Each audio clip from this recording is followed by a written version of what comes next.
Good evening. I'm Chris Matthews in Washington. Donald Trump is used to playing the reality show Master of Ceremonies. For years, he was the man who swooped in at the end of The Apprentice, listened to the struggling contestants, and then dished out the answers. But now, President Trump is stuck in a different role. He's the contestant, surrounded at all times by cameras, his every move scrutinized. He's in the world's biggest reality show, and it's gotten to him, don't you think? Cameras show him rehearsing in the car for his big speech. There he is.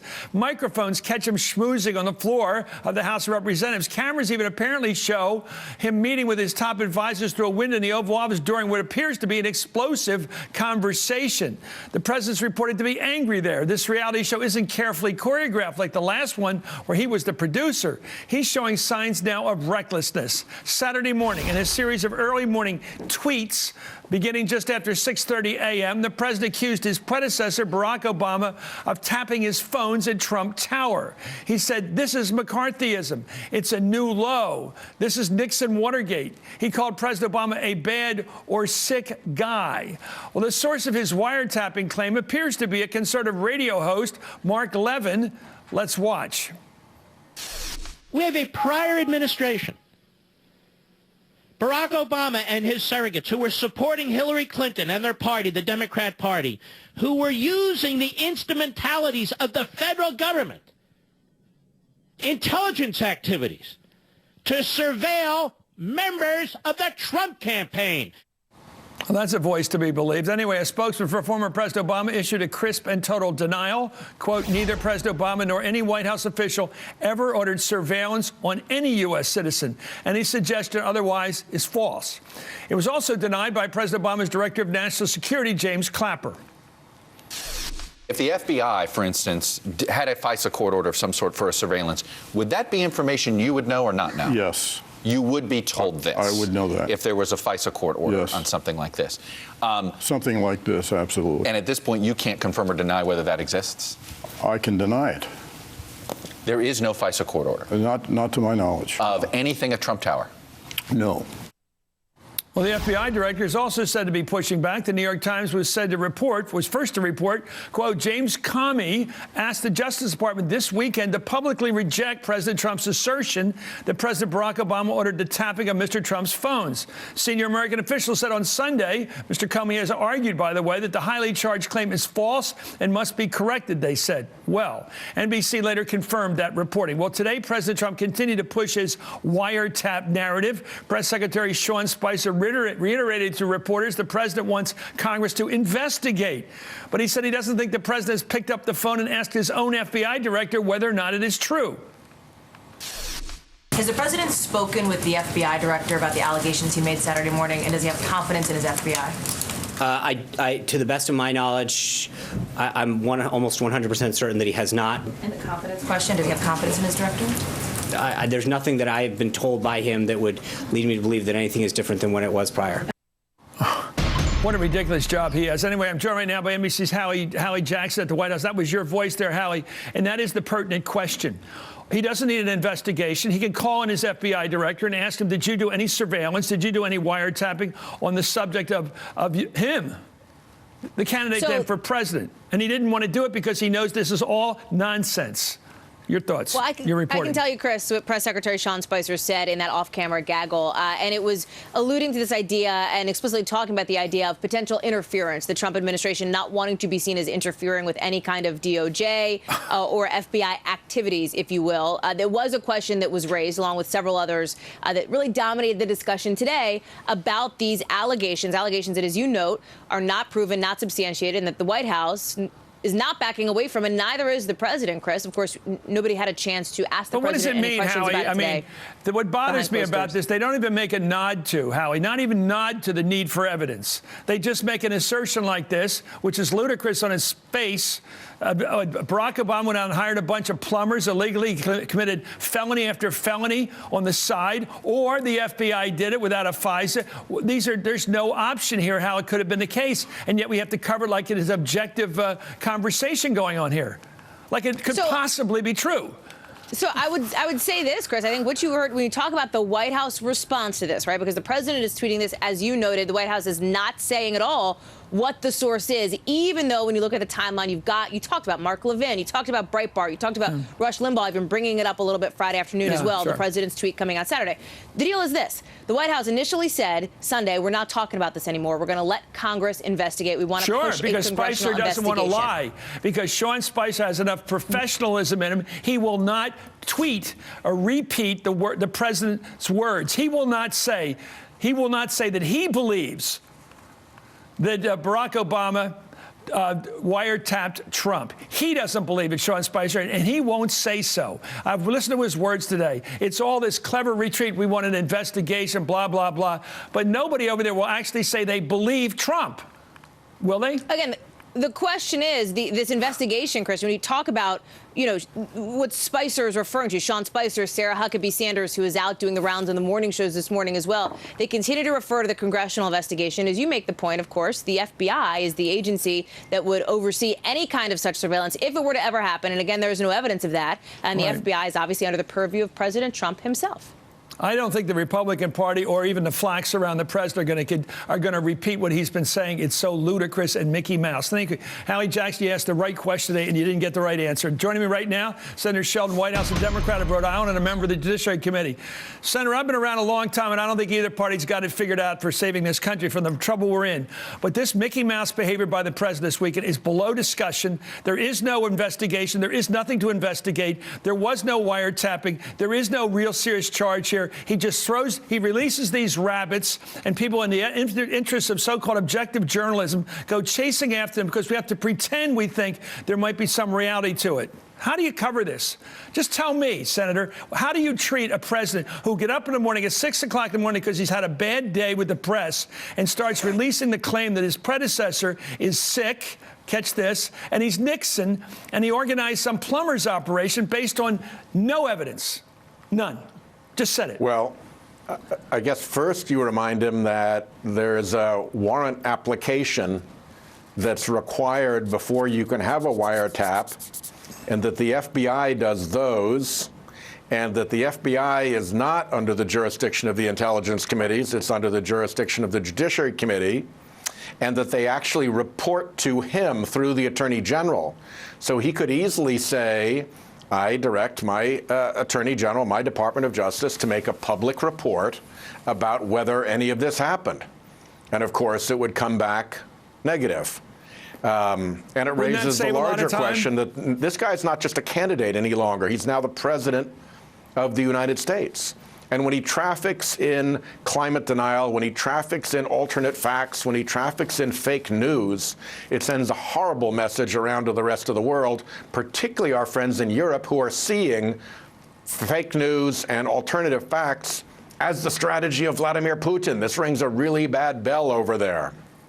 Let me ask you, as a political figure, why would anybody believe a guy who for 7 or so years said that Barack Obama was an illegal immigrant, a phantom being, a being who nobody knew at school, who somehow found his way to the White House, who also said Ted Cruz's father helped kill Jack Kennedy? I mean, these claims are all out there. They're all from the same mouth and brain of this president, and then would anybody believe this one? And who are these people that will believe what's been disproven time and time again to have any value whatever as even a semblance of truth, and they continue to buy his act?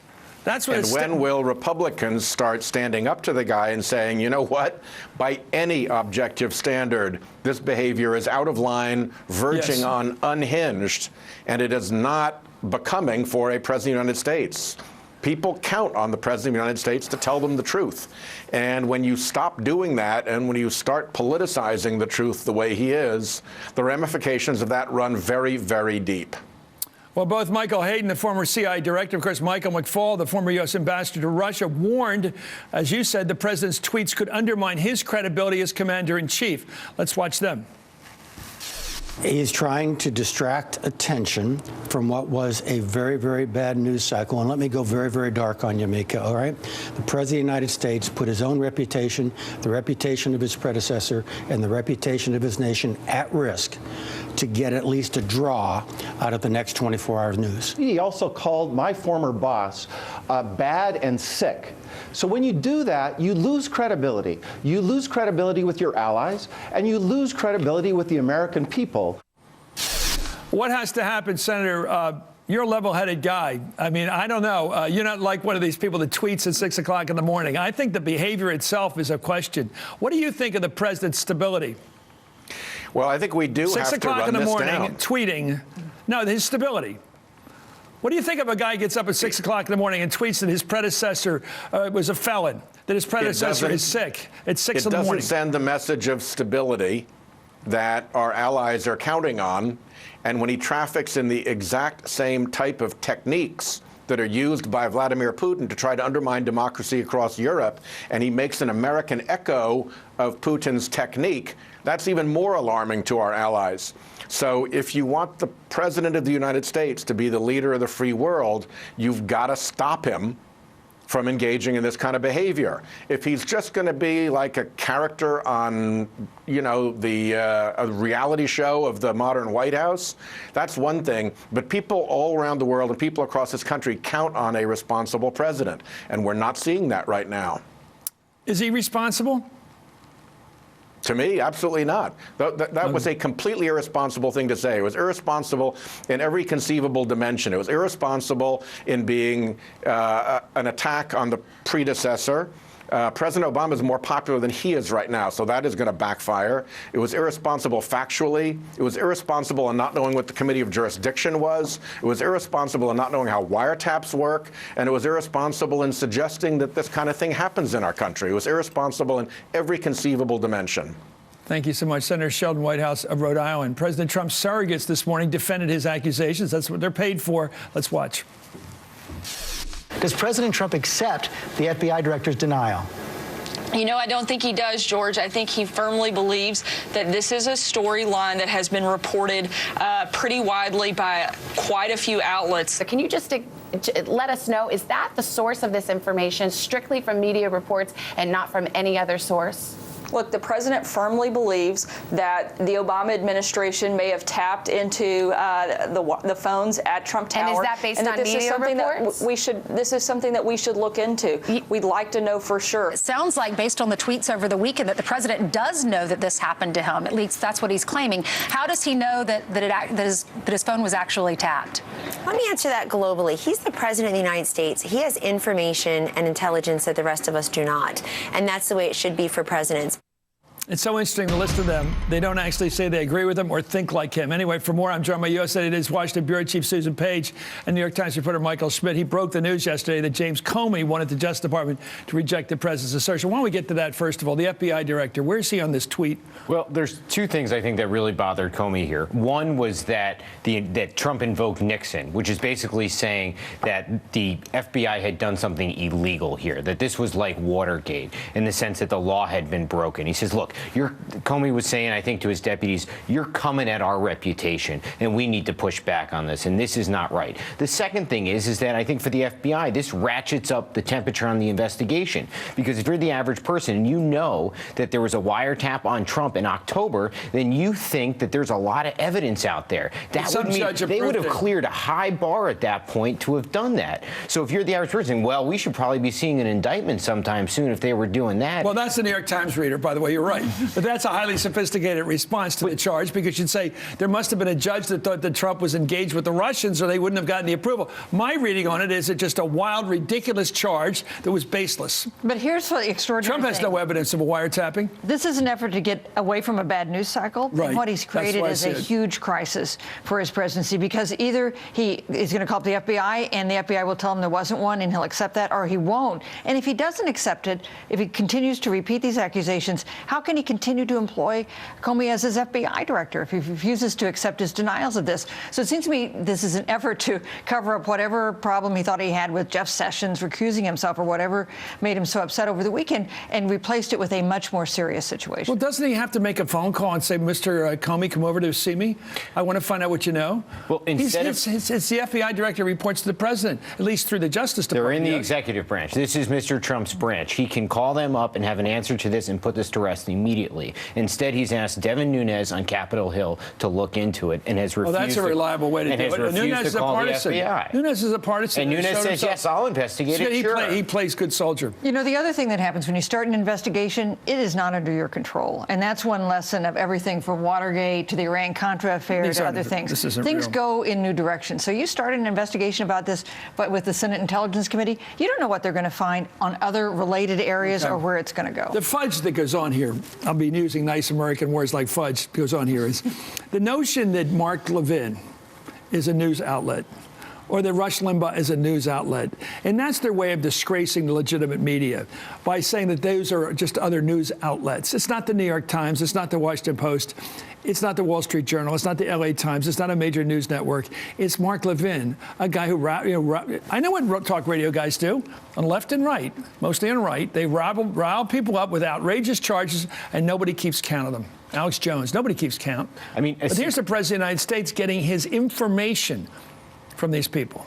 A significant portion of this country, I'd say maybe 30%, probably believes Mr. Trump right off the bat. Well, what, did they believe him about Obama being an illegal immigrant? Well, it certainly gave Mr. Trump a lot of traction. Did they believe it? It gave him a lot of traction. No, do they believe it now?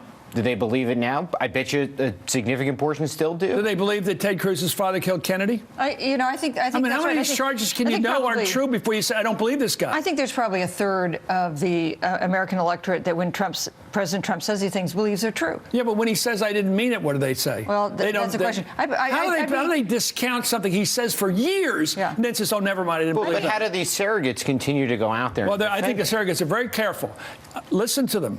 They don't actually say that they believe what he's saying is true. They say things like, oh, Kellyanne, who knows this business, the president has access to a lot of information. Not this information, but lots of information. It's very cleverly worded. What difference does it make? Well, Spicer's not going to lie for the president. I don't think he will. Anyway, thank you. It does matter. Thank you, Susan Page. Thank you, Michael Schmidt. Somebody's got to be sane. Coming up, much